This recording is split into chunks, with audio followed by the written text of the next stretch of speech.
Usianya tak lagi muda, mungkin kayuhan kakinya sudah tak sekuat dahulu. Namun semangatnya mencari nafkah untuk memenuhi kebutuhan keluarga masih sama. Ya, ialah Aldi Sodikin. Sudah puluhan tahun ia menjalani profesi sebagai tukang becak di Surabaya. Ia bercerita bahwa dahulu becak sempat menjadi transportasi idola masyarakat. Tidak seperti sekarang, becak banyak yang dimodifikasi menjadi becak motor. Pada zamannya, becak yang dikenal masyarakat hanya satu, yaitu becak kayu. Aldi Sodikin pun sempat merasakan zaman di mana setiap becak harus memiliki STNK dan memiliki jam operasional. Becak berwarna biru untuk yang beroperasi pagi hingga malam, sementara becak putih beroperasi dari malam hingga pagi hari. Jika ada becak yang melanggar jam operasional, maka akan ada petugas yang memberi sanksi.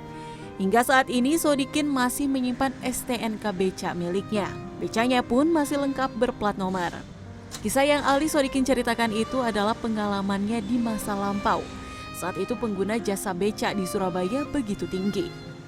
Berbeda dengan saat ini, tak jarang saya melihat para pengemudi becak menunggu berjam-jam. Namun penumpang tak kunjung datang. Kalau dulu bisa dapat sehari dapat berapa, sekarang bisa dapat berapa, gimana Pak?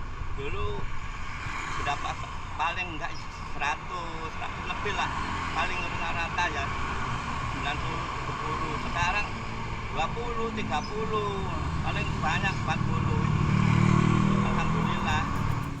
Sebagai alat transportasi umum, becak juga merupakan tanda transisi mobilitas sipil dari penggunaan tenaga hewan ke tenaga manusia.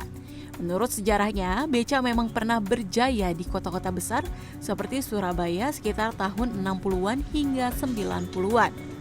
Surabaya sebagai salah satu kota sibuk dan syarat akan perdagangan membuat transportasi becak diminati masyarakat. Ada 2 jalur gitu kan. Jalur pertama itu melalui Singapura, jalur kedua dari Makassar, jadi dari Sulawesi.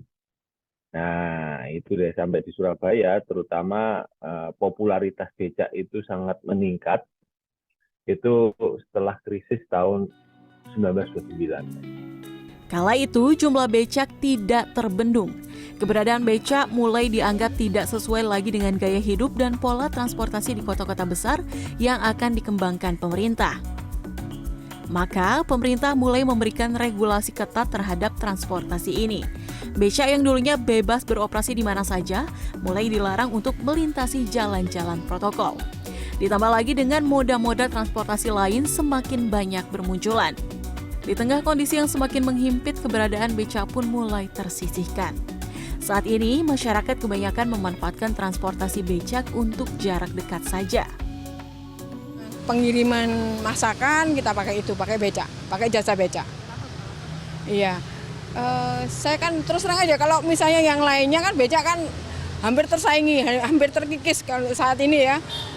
Jadi saya pengen pakai jasa beliau.